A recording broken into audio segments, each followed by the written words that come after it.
శివుడికి విష్ణువుకి భేదం లేదు. మనం అజ్ఞానం కొద్దీ శివుడు వేరు విష్ణువు వేరు అనుకుంటుంటాం.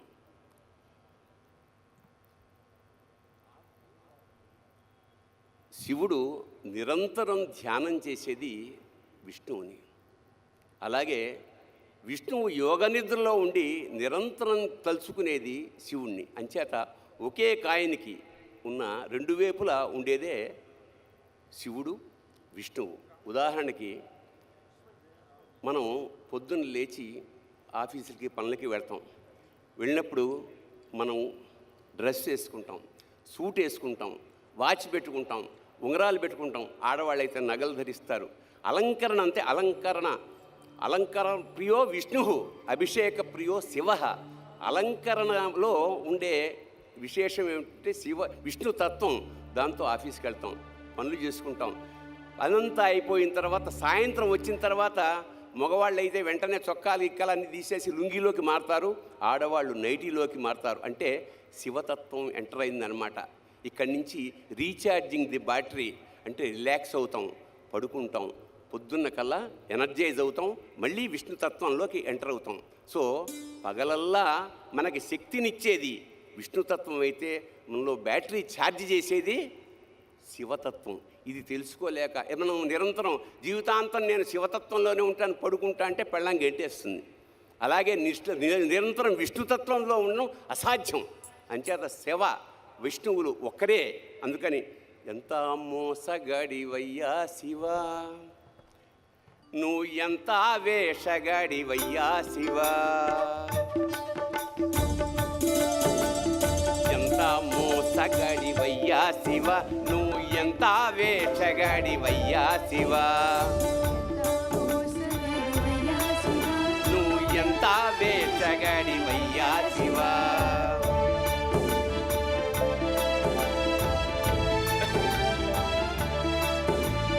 బయటికేమో లింగ రూపమయ్యా శివా, బయటికేమో లింగ రూపమయ్యా శివా, నువ్వు లోపల శ్రీరంగ రూపమయ్యా శివ. ఎంత మోసగాడివయ్యా శివ, నువ్వు ఎంత వేషగాడివయ్యా శివ,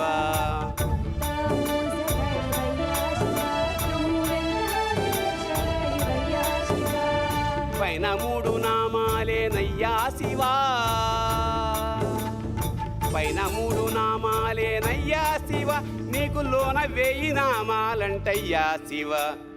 ఎంత మోసగాడివయ్యా శివ, నువ్వు ఎంత వేషగాడివయ్యా శివ,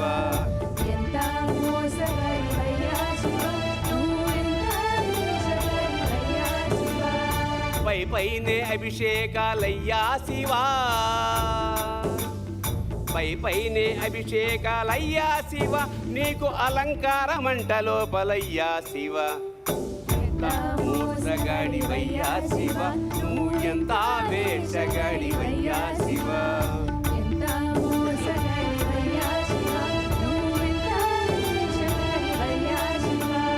బయటికేమో తోలు బట్టలయ్యా శివా, బయటికేమో తోలు బట్టలయ్యా శివ, నీకు లోపల పీతాంబరాలయ్యా శివ. ఎంత మోసగాడివయ్యా శివ, నువ్వు ఎంత వేషగాడివయ్యా శివ,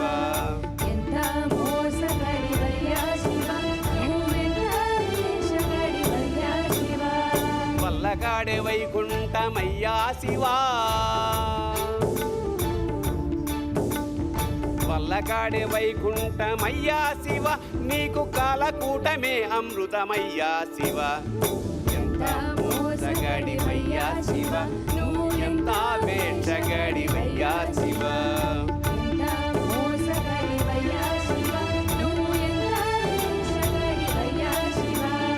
కడదేర్చేవాడవివే అయ్యా శివా,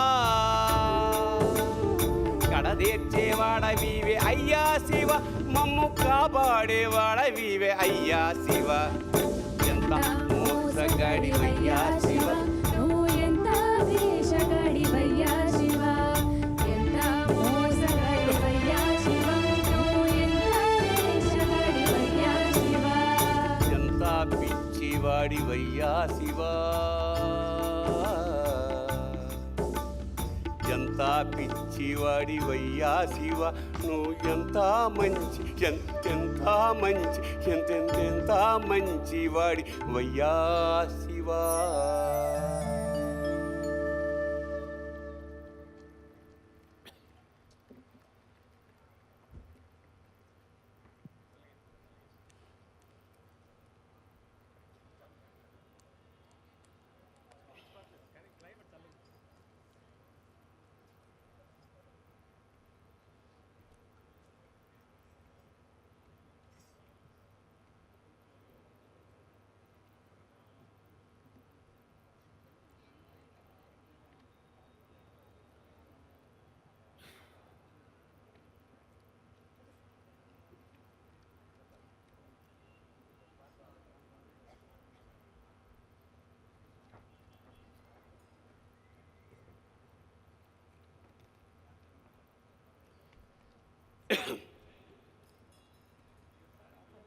అంతే. ఒకసారి నేను ఆటగదరా శివ గానం చేయడానికి మా టీంతో శ్రీశైలం వెళ్ళాను. అక్కడ మేమందరం పాట పాడాక అభిషేకం చేసుకుంటుంటే ఒక పెద్ద ఆవిడ వచ్చింది. తెల్లటి విభూది, తెల్లటి జుట్టు, వయసు ఒక 70 ఏళ్ళు ఉంటుంది. ఆవిడ అభిషేకం చేస్తూ ఈ జన్మకి ఇంతేరా మల్లన్న అంది. అంటూ ఆవిడ కన్నీటి బొట్టుని శివలింగం మీద జారవిడిచింది. అంటే ఒక విధమైన ఉద్వేగంతో స్టన్ అయిపోయాను నేను. ఎన్ని క్షీరాభిషేకాలు చేస్తే ఇంత పుణ్యం దక్కుతుంది? కన్నీళ్లతో స్వామిని అభిషేకించి ఈ జన్మకి ఇంతేరా మల్లన్న అంది. మల్లికార్జున స్వామిని మల్లన్న అని చాలా ప్రేమగా పిలుచుకుంటారు. ఈ జన్మకి ఇంతేరా అంటే శ్రీశైల శిఖరం దృష్ట్యా పునర్జన్మ నవిద్యతే. ఒకసారి శ్రీశైల శిఖరం కనుక వస్తే ఇక జన్మరాహిత్యం అనేది మన వాళ్ళు చెప్తూ ఉంటారు. అలాంటిది ఈవిడ ఈ జన్మకి ఇంతే అంటుంది. చాలంటోంది ఏమిటి అంటే ఇదే లాస్ట్ టైమా లేదా ఇదే ఫస్ట్ టైమా నాకు అర్థం కాలేదు.